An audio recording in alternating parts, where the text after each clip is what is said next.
Dia, irmãos, graça e paz da parte do nosso Deus e Salvador Jesus Cristo.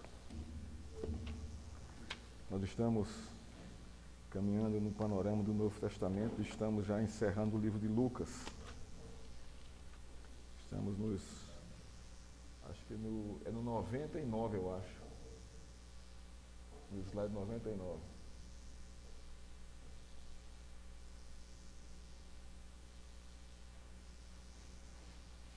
Isso.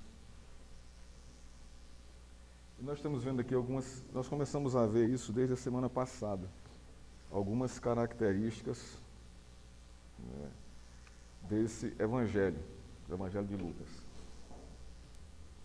Nós sabemos que Lucas foi um médico, né, um homem que dedicou a sua vida, não é, ao trabalho missionário, não é, da igreja. Lucas foi companheiro de Paulo durante muito tempo e o ajudou muito, né, na sua vida, né, na sua vida ministerial. Acompanhou Paulo também em algumas prisões, né. Então Lucas ele tem um papel muito importante como pessoa, né,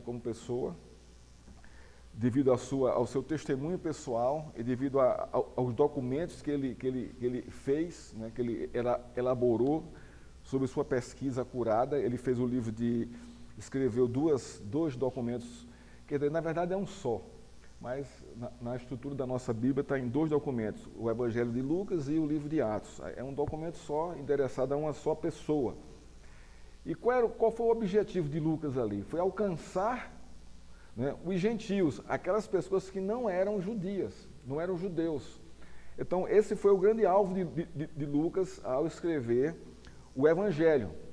Quando ele escreve o livro de Atos também, endereçado à mesma pessoa, né, Teófilo, né, era um homem de importância no governo, no Império Romano, ele escreve para Teófilo justamente revelando ali a expansão da igreja, como o Evangelho se expandiu, estava se expandindo, né, no Império Romano. Não é? É interessante que o livro de Lucas, né, o livro de Atos, a gente vai adentrar, logo após o estudo do Evangelho de João. O livro de Atos, ele não tem uma conclusão. Ele não tem uma conclusão. Se você observar todos os evangelhos, eles têm uma conclusão, não é? O Evangelho de Mateus tem uma conclusão, o Evangelho de Marcos tem uma conclusão, praticamente as conclusões são iguais, o de Lucas também, o de João também, mas o livro de Atos não tem conclusão. Ele termina no capítulo 28, no verso 30 e 31, não é? Paulo prisioneiro durante 2 anos. Então aqui ele está falando aqui da prisão de Paulo, não é? Lá em Roma. Durante 2 anos, Paulo permaneceu na sua própria casa, era uma prisão domiciliar, que tinha alugado, onde recebia todos os que procuravam. Então as pessoas iam até Paulo para conhecer o Evangelho e as Escrituras. Pregava o reino de Deus e com toda a ousadia ensinava as coisas referentes ao Senhor Jesus Cristo, sem impedimento algum. Então, o livro não tem conclusão. Por quê? Porque a história da igreja continua até hoje. Não se conclui. O livro de Atos, ele não se conclui. Ele talvez se conclua, né, com a volta de Cristo. Aí a igreja encerra seu papel aqui na terra.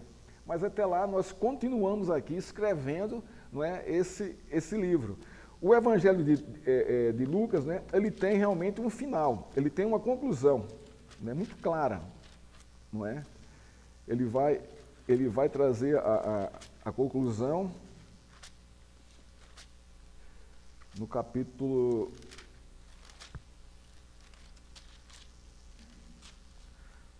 24, versos 50 a 53. Ele fala da ascensão de Jesus Cristo. Então ele conclui com a ascensão de Cristo. Então Jesus os levou para fora até Betânia e, erguendo as mãos, os abençoou, quem? Os seus discípulos, claro.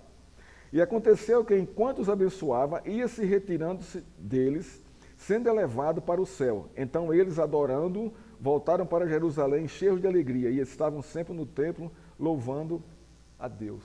Então ele conclui o livro, ele conclui aqui o Evangelho com a ascensão de Cristo. E é interessante que o livro de Atos, né, ele começa com o derramado do Espírito Santo, né, sobre a igreja, sobre os discípulos, e ali começa a expansão da igreja.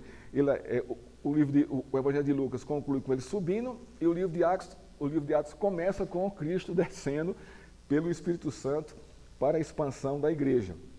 Então, são características desse livro, né, como nós estamos vendo aqui. Então, o livro de Lucas, né, o Evangelho de Lucas, ele dá ênfase na liturgia. Ele começa e termina com o culto no templo. Então, é um evangelho litúrgico, né? É um evangelho da adoração, do culto a Deus. Né?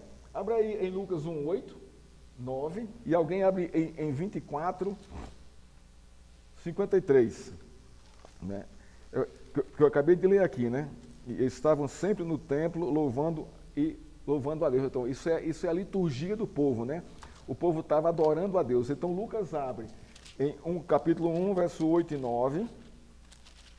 Ele vai falar... E aconteceu enquanto Zacarias exercia o sacerdócio diante de Deus, na ordem do seu turno, coube-lhe por sorteio, segundo o costume sacerdotal, entrar no santuário do Senhor para queimar incenso. Então ele apresenta o evangelho também com a função litúrgica do sacerdote Zacarias e conclui com o povo, os discípulos ali, né, se reunindo no templo para louvar e adorar ao Senhor. Então, essa é uma característica do livro de Lucas. Ele traz essa ênfase. Né? Também tem ênfase nos louvores, os cantos de gratidão. Então, a gente começa a perceber que é um evangelho alegre, é um evangelho festivo, é um evangelho que traz muita esperança, né, para o povo, né? Cânticos, louvores, né? Então, isso traz alegria para o povo e para a igreja, para os discípulos de Jesus Cristo. E justamente naquela época onde a perseguição ali já existia contra a igreja, não é? Isso motivava a igreja a continuar servindo, não é, ao Senhor e adorando ao Senhor. Lucas 1, 42, 45. Não é? Nós temos aqui o cântico, não é? O cântico de Maria. O cântico de Maria aqui, nós temos aqui. Não é? E depois, Lucas 1, 46. Nós temos aqui o canto também de Maria. O 42 é o cântico de Isabel. Desculpa. 42, 45, o cântico de Isabel. Depois o cântico de Maria. Né? 1,68. Né? Nós vamos ver aqui o cântico de Zacarias. Né? Nós vamos ter 2,14 aqui. Né? 2,14 é muito interessante isso aqui. Não é? Aqui é o cântico dos anjos, né, da milícia celestial cantando, dando glória a Deus pelo nascimento de Jesus Cristo. Não é? Então nós temos aqui vários cânticos no livro de Lucas. É um livro que trabalha, que trata, não é, da alegria, né, do povo ao receber a mensagem, ao receber a intervenção de Deus na história pessoal e na história da própria nação de Israel. Então isso move o coração das pessoas a adorar e a louvar ao Senhor. Então, Lucas mostra isso, né? Vamos um pouquinho para frente aqui.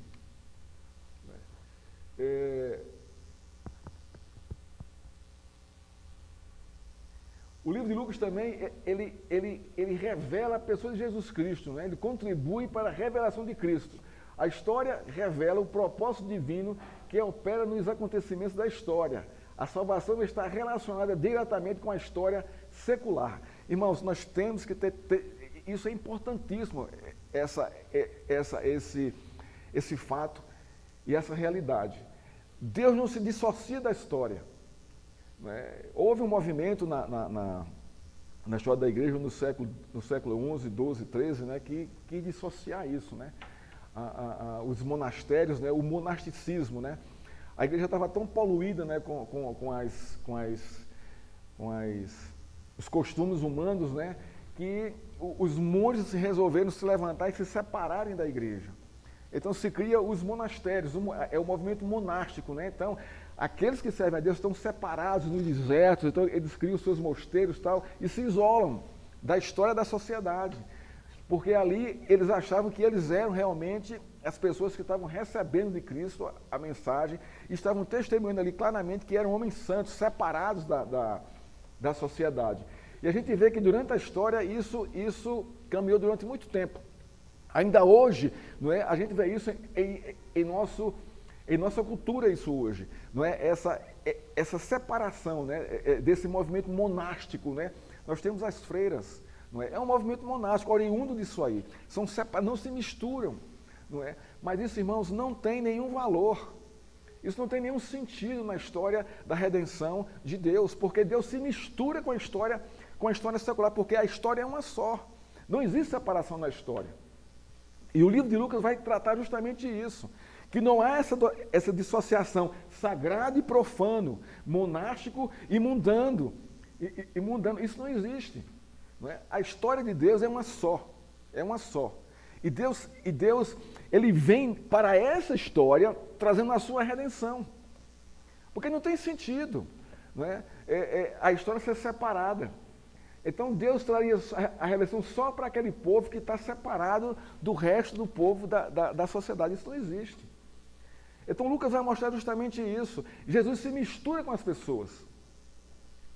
Ele se envolve com as pessoas. Ele se envolve com as crises econômicas e políticas e sociais, mantendo a sua postura de redentor da história. Então, isso tem que ficar muito claro para a gente. Então, não existe esse negócio de vou consagrar minha casa, vou consagrar meu carro, vou consagrar meu violão. Isso não existe. Porque o consagrado, na verdade, não são os objetos, mas é a sua vida. A sua vida é consagrada a Deus, porque Deus o consagrou a si por meio de Cristo. E isso faz parte da história. Você está inserido na história para testemunhar a redenção de Jesus Cristo, de Deus em Cristo. Então Lucas vai mostrar justamente isso aí, que a salvação está relacionada diretamente com a história secular. Porque se não tiver, para que salvação? Não tem sentido algum. Deus, irmãos, na verdade se mistura conosco. E o fato mais impactante dessa relação aqui que Lucas fala aí, dessa salvação relacionada diretamente à história secular, é a encarnação de Cristo. Ele encarnou como o quê? Como anjo? Como ser espiritual? Não, irmãos, ele encarnou como homem. Esse é o ponto, isso mostra, não é, a intervenção de Deus na história humana. Sempre foi assim, desde o começo. Então a relação da salvação, não é, de Deus está inteiramente relacionada, né, à encarnação de Cristo. Então quando nós olhamos para a encarnação de Cristo, a gente deve pensar, nossa, ele é homem. Ele é 100% homem, 100% Deus, mas ele é homem. Então Deus vem na história como homem. Ele não vem diferente. Seria muito fácil, irmãos, né, Deus descer aqui como ser celestial e que abrisse os nossos olhos para ver isso aí. Era muito fácil. Mas não é assim que funciona. Por quê? Porque quem criou a história humana foi Deus, com seus propósitos, com seus princípios, com seus fundamentos. Não é? Está lá em Gênesis, capítulo 1, 2 e 3, 1 e 2. E o 3 ali já é a queda. Não é? Então, Deus não poderia quebrar, não é, essa harmonia, não é, esse seu propósito e intervir na história de um outro modo. Se bem que ele fez isso por meio dos seus sinais, mas ele usou homens para isso. Então a história da salvação, ela é a nossa história. É outro ponto também importante a gente pensar sobre isso, irmãos. A história da humanidade é uma história religiosa. É uma história religiosa. No bom sentido, né? Não no sentido pejorativo da religião, mas no sentido bíblico divino. A história da humanidade é uma história religiosa. Por quê? Porque quando Deus criou o homem, não é, ainda aqui nesse aspecto aqui, dessa característica aí, da revelação de Cristo, quando Deus criou o homem, né, ele criou o homem à sua imagem e semelhança. Então, esse é o ponto fundamental, básico, para entendermos que a história, ela é uma história religiosa. Deus criou o homem ligado a ele, completamente ligado a ele, aonde? Na imagem e semelhança, para que essa comunhão, né, permanecesse eterna, porque esse era o propósito de Deus. Quando o homem cai, né, quando o homem escolhe pecar, essa comunhão ela é quebrada, ela não é destruída. Isso aqui é interessante, ela é quebrada. Ela não se destrói, o homem continua com a imagem e semelhança de Deus. Isso é um fato. Mas a comunhão, ela é quebrada. E o que é que Deus faz? Ele vai religar novamente essa relação essa comunhão. Através de quê? Da religião. A palavra religião, ela significa religare, é do latim, né? Religare, é ligar novamente. Então, a história humana é a história da religião, é Deus tornando novamente a comunhão com Ele possível, pela pessoa de Cristo. Então, a nossa história é essa história. Não é? É claro que os historiadores, né, os acadêmicos historiadores, eles não têm essa visão. Eles defendem que a história é escrita pelo homem. Mas de fato não é. De fato não é. Nós estamos cumprindo todo o propósito de Deus, seja lá, né, quem for, seja lá qual nação for. Elas estão cumprindo o papel para o qual elas foram designadas por Deus. As guerras que existem hoje no mundo são todas guerras religiosas, todas elas, sem exceção. Não são guerras políticas, não são guerras econômicas. A causa, a princípio, aparentemente, pode ser esse. Mas o que está por trás, no pano de fundo, amparando essa realidade da guerra, é a religião. É a religião. Não é? Então, isso no livro de Lucas é importantíssimo para mim e para você. Para nós não pensarmos que a história, né, tem um convidado aí que não é... Alguém, eu acho que ele está procurando o dono aqui, o cachorro. Então, para a gente entender isso, né, que não se separam essas coisas. Né? Lucas 2, 1 e 2, vamos lá, vamos dar uma olhadinha aqui. Por que eu estou parando um pouco aqui, irmãos? É para a gente perceber que o nosso papel na história não é um papel isolado, né, da nossa realidade. E nem pode ser. Nós estamos inseridos, né? Nós estamos inseridos nessa história para testemunhar a história da redenção. Lucas 2, versos 1 e 2, né? Naqueles dias foi publicado um decreto de César Augusto, olha só, isso aqui é um fato histórico, convocando toda a população do império para recensear-se. O primeiro recenseamento, foi feito quando Quirino era governador da Síria. Então aqui já não é um primeiro, aqui é um segundo recenseamento, né? Um feito por Quirino antes, né? E outro feito por César Augusto depois. Então, verso 3, todos iam alistar-se, cada um à sua própria cidade. Então, como era feito esse recenseamento? Né? Eu sou de João Pessoa. Então, o presidente da República aqui decretou um recenseamento aqui para que todos aqueles voltem para suas terras para serem contados lá. Então, eu teria que ir para João Pessoa, para lá me recensear. Olha, eu sou cidadão pessoense, então eu me registro lá. Então, a mesma coisa acontece aqui. Então, o Império Romano era muito grande, e o que era que César queria? Queria realmente saber a população dessas colônias que Roma havia possuído, né? Havia dominado. E o que acontece nesse contexto aqui? Né? Olha só, José também saiu da Galileia, da cidade de Nazaré, e foi para a Judéia, até a cidade de Davi, chamada Belém, por ser ela a casa da família de Davi. Assim, a fim de alistar-se com Maria, sua esposa, que estava grávida. Então, Maria e José eram de onde? Eles estavam num lugar que não era o lugar de nascimento deles. Eles teriam que ir a Belém para lá se registrarem como, olha, nós somos de Belém, nós somos cidadãos de Belém aqui. E o que acontece nesse contexto aqui? Isso aqui é história, irmãos. O que acontece nesse evento aqui da história? O nascimento de Cristo, lá em Belém. Então vocês estão vendo essa relação do plano redentivo de Deus, né, inserido na história. Não se dissocia isso. Não se dissocia. Por isso que todos esses movimentos religiosos de separação, né, extrema, literal, isso não é bíblico. Isso não é bíblico, não é saudável. Isso nós temos vários na história, essas pessoas que se saem, que se se excluem da sociedade e criam sua própria sociedade. Né?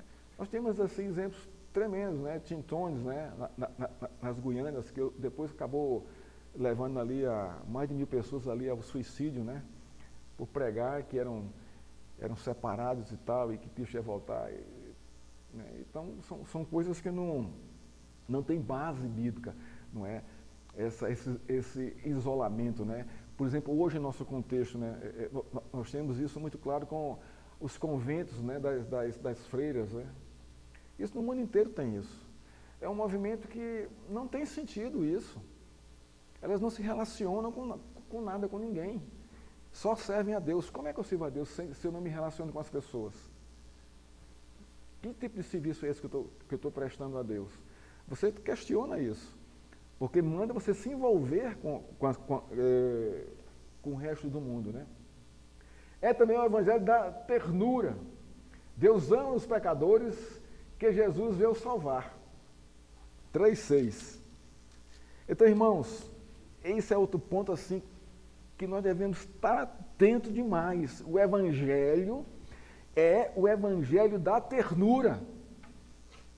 Não é da paulada, não é do chicote. O evangelho não é para isso.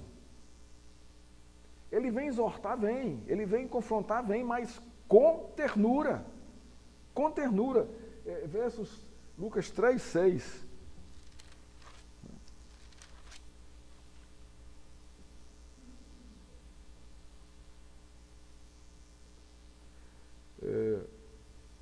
Ele diz assim, ó, e toda a humanidade verá a salvação que vem de Deus.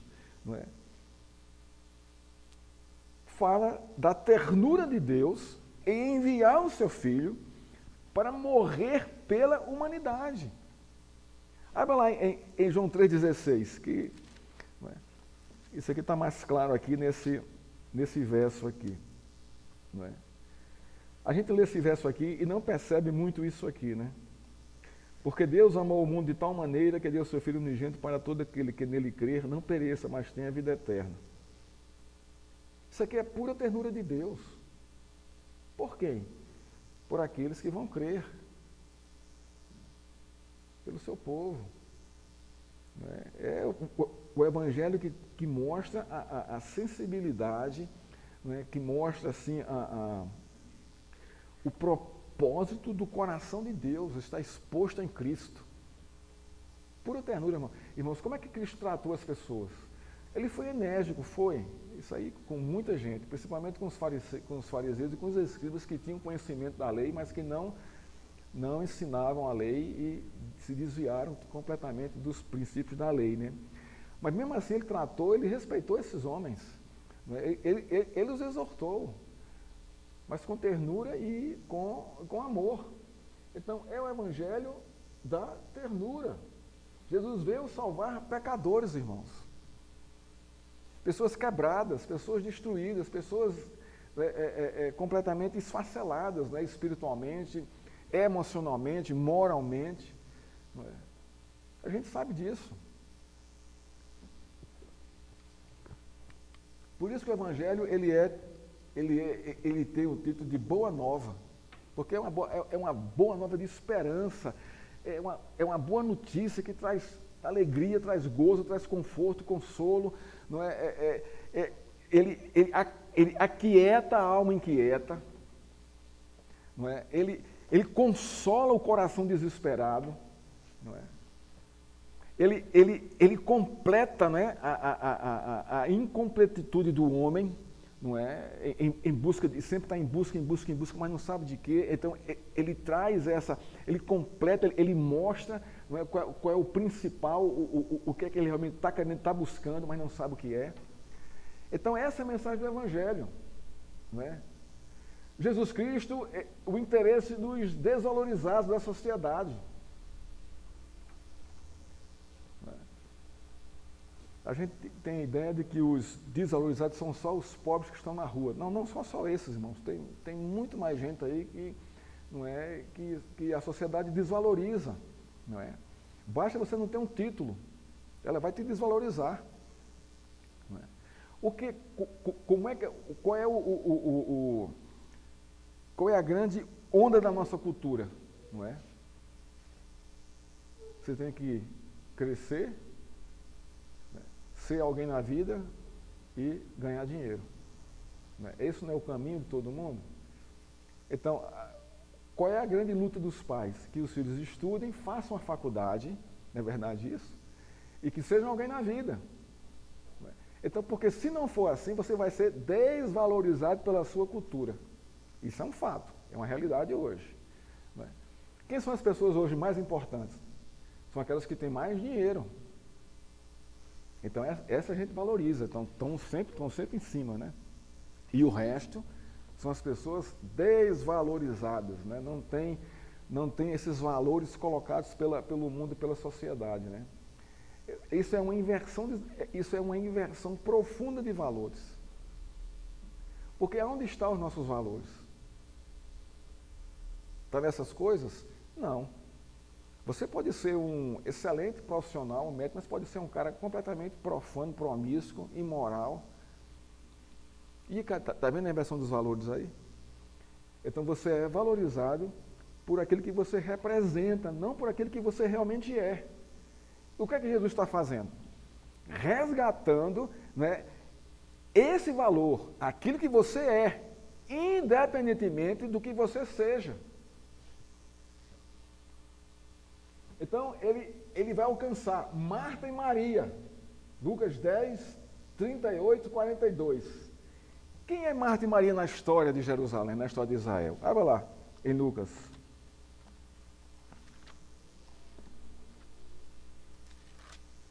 É uma família simples, sem qualquer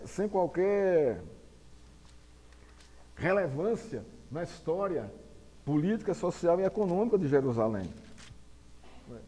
Lucas 38, 42. Quando eles seguiam viagem, Jesus entrou numa aldeia e certa mulher chamada Marta hospedou na sua casa. Marta tinha uma irmã chamada Maria, que assentada aos pés do Senhor, ouvia o seu ensino. Marta agitava-se de um lado para outro, ocupada em muitos serviços. Então se aproximou de Jesus e disse: Senhor, não se importa com o fato de minha irmã ter deixado que eu fique sozinha para servir? Diga-lhe, dá uma ordem aqui a Jesus, né? Que venha me ajudar. Mas o Senhor respondeu: Marta, Marta, você anda inquieta e se preocupa com muitas coisas, mas apenas uma é necessária. Maria escolheu a boa parte, e esta não lhe será tirada. Então você vê que ele entra uma família comum, não é? Entra numa casa comum e vai dizer justamente o que é de valor, não é? Para ambas, não é? O que é mais importante que para ambas, não é? Conhecer a Cristo, buscar a Cristo, não é? Entender os valores do reino de Deus. Não é? Ele vai também para Maria Madalena, Joana, Susana. Você já ouviu falar dessas mulheres? Alguém já falou sobre elas aqui? Você não vê isso, né? Você não entende. Olha, então são mulheres, não é? Talvez a mais rica aí seja Susana, né? Mas Maria Madalena, Joana, vamos lá. Lucas 8, 2 e 3. Um pouquinho para trás aqui do verso 10 aqui. Então, o Evangelho de Lucas, ele está resgatando justamente essa ação de Jesus, não é? Chegando aos desvalorizados pela sociedade. Aqui são dois conceitos aqui, o conceito que Jesus dá a essas pessoas e o conceito que a sociedade dá a essas pessoas, que vai entrar em choque. E entrando em choque, a gente sabe que o conceito verdadeiro é aquele que Jesus dá a essas pessoas, não o conceito que a sociedade, né, impõe a essas pessoas. E aconteceu, depois disso, que Jesus andava da cidade em cidade e de aldeia em aldeia, pregando e anunciando o evangelho do Reino de Deus. Olha só, cidade, cidade, aldeia em aldeia. Iam com ele os 12 discípulos e também algumas mulheres que haviam sido curadas de espíritos malignos e de enfermidades. Maria, chamada Madalena, da qual saíram 7 demônios, Joana, mulher de Cusa, procurador de Herodes. Então veja só que era uma mulher que servia, né? Era uma mulher da corte, né? E Susana, e muitas outras as quais com seus bens ajudavam Jesus e os seus discípulos. O que é que ele está colocando aqui? É comum, irmãos, na sociedade oriental, a mulher ser desvalorizada. A gente sabe disso, não é? Os países muçulmanos, né, o homem tem que andar 2 metros na frente da mulher. E a mulher tem que andar atrás. Não pode andar igual nem de mão dadas. Isso não existe lá. Porque as mulheres são desvalorizadas, não têm o valor, não é, que deveriam ter. O que é que Jesus está dizendo aqui? Olha, as mulheres são valorizadas, são importantes. Não importa a sua origem. Olha que coisa linda aqui. Maria Madalena aqui é que choca mais. Era uma mulher possuída por demônios e agora andava com Cristo. E não era rejeitada. Aqui tem também essa mulher aqui, não é? A Joana, a mulher de Cusa, era uma mulher importante, da alta corte, era a esposa de um procurador de Herodes, não era qualquer mulher, mas andava com Cristo, e ela era valorizada por Jesus Cristo. Susana a gente nem sabe quem é Susana aqui na história, mas Cristo valorizava essas mulheres, né? Ele vai mais além, a viúva de Naim, um pouquinho para trás aqui, 7, 11, 12. Pouco depois foi Jesus para uma cidade chamada Naim, e seus discípulos e numerosa multidão ia com ele. Ao aproximar-se do portão da cidade, né, para entrar, eis que saía o enterro do filho de uma viúva. Irmãos, quem é uma viúva nesse contexto aqui? É ninguém na história. É ninguém na história, porque não tem marido. E aqui o filho morreu, que poderia dar honra a ela, né? O filho morreu, então era uma mulher completamente assim, sem qualquer valor no contexto social da história de Israel. Por isso que Lucas traz esses fatos aqui, né? O enterro do filho único de uma viúva. A grande multidão da cidade ia com ela. Ao vê-lo, o Senhor se compadeceu dela e lhe disse, olha só, a ternura aqui de Cristo, pela dor do outro.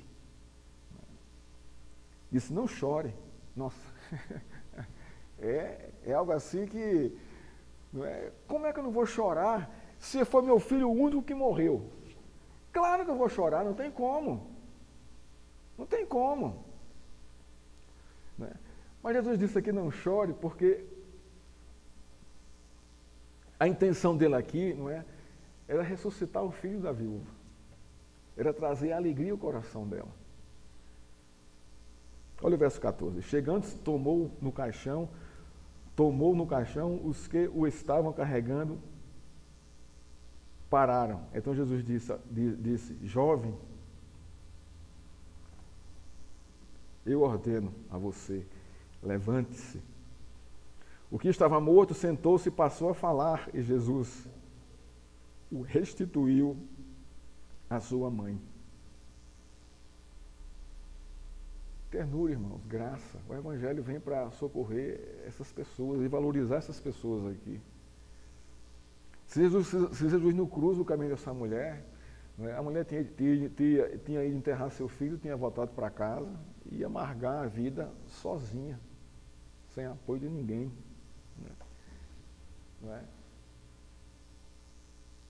A senhora aleijada, 13 e 11. Vamos lá. Essa é a mensagem do Evangelho, irmãos. Para uma gente, para uma humanidade totalmente quebrada, destruída pelo pecado. Né? 13, 11. Chegou ali uma mulher possuída de um espírito de enfermidade. Havia já 18 anos, ela andava encurvada, sem poder se endireitar de modo nenhum. Ao vê-la, Jesus a chamou e lhe disse: mulher, você está livre da sua enfermidade. Impondo-lhes as mãos, ela imediatamente se endireitou e dava glória a Deus. Agora, veja aqui a reação da sociedade aqui, no verso 14. O chefe da sinagoga, indignado por ver o que Jesus curava no sábado, disse à multidão. Está vendo aqui? Quer dizer, a imposição, não é,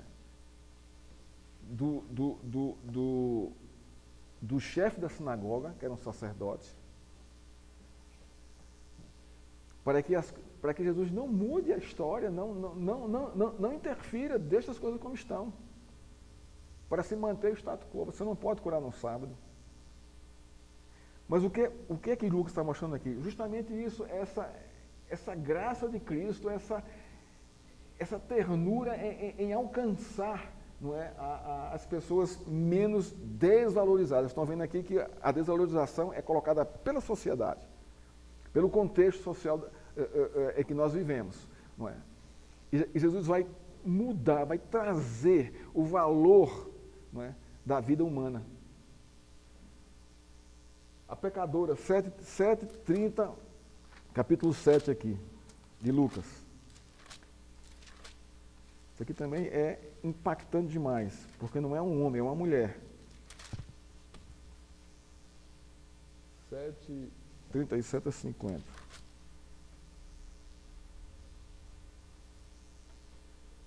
Eis que uma mulher da cidade pecadora, está aqui entre vírgula, né, um vocativo bem forte, sabendo que ela estava jantando na casa do fariseu, foi até lá com um frasco feito de alabastro, cheio de perfume. E estando por detrás, aos pés de Jesus, chorando, molhava-os com suas lágrimas e os enxugava com os próprios cabelos. Ela beijava os pés de Jesus e os ungia com o perfume. Olha só, a humilhação dessa mulher aqui, pecadora, né? Aqui é bem claro aqui, né? Ao ver isto, o fariseu que eu havia convidado disse consigo mesmo. Olha só aqui a discriminação do homem masculino, né? O pecado no coração desse homem aqui. Se este fosse profeta, bem saberia quem e que tipo de mulher é esta que está tocando nele, porque ela é uma pecadora. Aqui é bem pejorativo, bem pesado aqui a conotação, né, que ele dá a essa mulher aqui, né? Então Jesus se dirigiu ao fariseu e lhe disse: Simão, tem uma coisa para lhe dizer. Ele respondeu: diga, mestre. Jesus continuou: certo credor, olha que coisa linda aqui, né? Isso aqui é a mulher, né? Certo credor tinha dois devedores, um lhe devia 500 denários e outro devia 50. E com eles não tinha com que pagar. O credor perdoou a dívida de ambos. Qual deles, portanto, o amará mais? Simão respondeu: penso que é aquele a quem mais perdoou. Ele disse: você julgou bem. Voltando-se para a mulher, ele disse a Simão: você está vendo essa mulher? Quando entrei em sua casa, você não me ofereceu água para lavar os pés. Esta, porém, molhou os meus pés com suas lágrimas. Então, ela estava com o pé sujo, imundo. Naquela época não havia tênis, sapato, bota. Andava-se de chinelo, de correia ou sem nada nos pés. Então, havia muita sujeira nos pés de Cristo ali. E os enxugou com os próprios cabelos. Você não me recebeu com um beijo na face. Ela, porém, desde que entrei, não deixou de me beijar os pés. Você não ungiu a minha cabeça com óleo, mas esta com perfume ungiu meus pés. Está vendo aqui que a mulher está sempre aos pés, aos pés, aos pés, aos pés. Né? Ela está se rebaixando a um serviço de escrava, né, de Cristo. Por isso afirmo a você que os muitos pecados delas foram perdoados. Porque ela muito amou. Mas aquele a quem pouco se perdoa, pouco se ama. Então Jesus disse à mulher: os seus pecados são perdoados. Os que estavam com ele à mesa começaram a dizer entre si: quem é este que até perdoa pecados? Mas Jesus disse à mulher: sua fé salvou. Vá, salvou você, vá em paz. Vocês estão vendo, irmãos? Né? Esses fatos de Lucas aqui alcançam a quem? A esse povo que sem nome, sem identidade, sem qualquer título, né? Ele está alcançando essas pessoas com seu amor, com sua graça. Não é?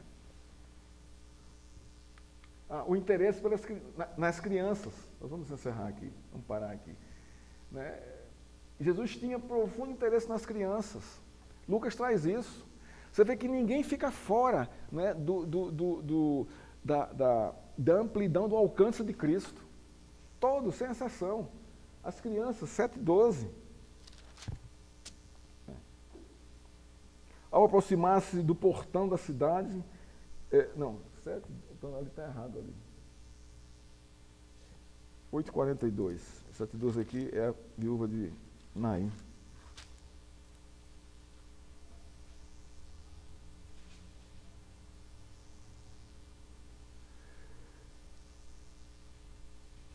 Eis que veio um homem chamado Jairo, que era chefe da sinagoga, e prostrando-se aos pés de Jesus, suplicou-lhe que fosse até sua casa, pois tinha uma filha única de 12 anos que estava morrendo.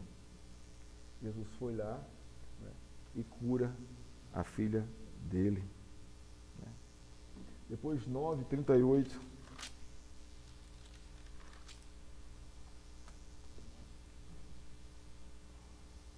Eis que do meio da multidão surgiu um homem dizendo em alta voz: Mestre, peço que o Senhor olhe o meu filho, porque é o único que tenho.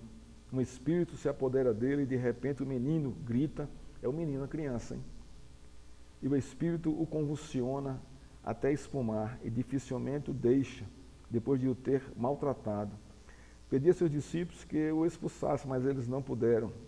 Jesus exclamou: ó geração incrédula e perversa, até quando estarei com vocês e terei de aguentá-los? Traga o seu filho aqui. Quando o menino estava se aproximando, o demônio o atirou no chão e o convulsionou. Mas Jesus repreendeu o espírito imundo, curou o menino e o entregou ao seu pai. Todos ficaram maravilhados com a majestade de Deus. E tem aquele texto, né, também muito bom, né? Ele diz assim: deixai vir a mim as criancinhas, não atrapalhei as criancinhas, deixai elas virem a mim. Irmãos, esse é o evangelho de Lucas, né? E não só de Lucas, né? Todos eles trazem esse princípio, né, da ternura de Deus sobre essas pessoas, sobre as pessoas. Todos aqueles irmãos que Cristo cruzou, não é? Ele derramou ternura sobre as pessoas. Porque essa é a mensagem do Evangelho. Essa é a mensagem do Evangelho. A nossa luta, irmãos, Paulo fala sobre isso, não é contra carne e sangue, não é contra as pessoas, não. Mas é contra esses espíritos aqui, né, que atormentam as pessoas. Nós devemos entender isso claramente. Né? E ser misericordiosos com as pessoas. Sermos ternos com as pessoas, lançarmos ternuras, né, com as pessoas. Isso não vai nos enfraquecer, isso não vai nos desvalorizar, né, mas pelo contrário, isso vai mostrar que a nossa força está em Cristo, em Cristo. O Evangelho de Lucas é um evangelho maravilhoso, irmão, lindíssimo. A gente continua aqui na próxima aula aqui, ainda vendo o interesse pelos pobres e pelas pessoas de má fama. Até isso ele vai alcançar. Então, é um evangelho assim tremendo, né?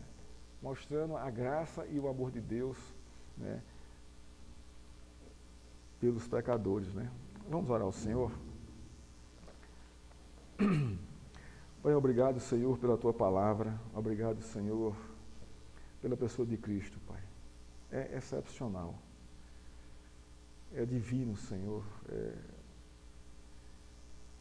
Não há como, Senhor, nós lermos o Evangelho de Lucas e não ficarmos impactados, Senhor, com o coração de Cristo, Pai.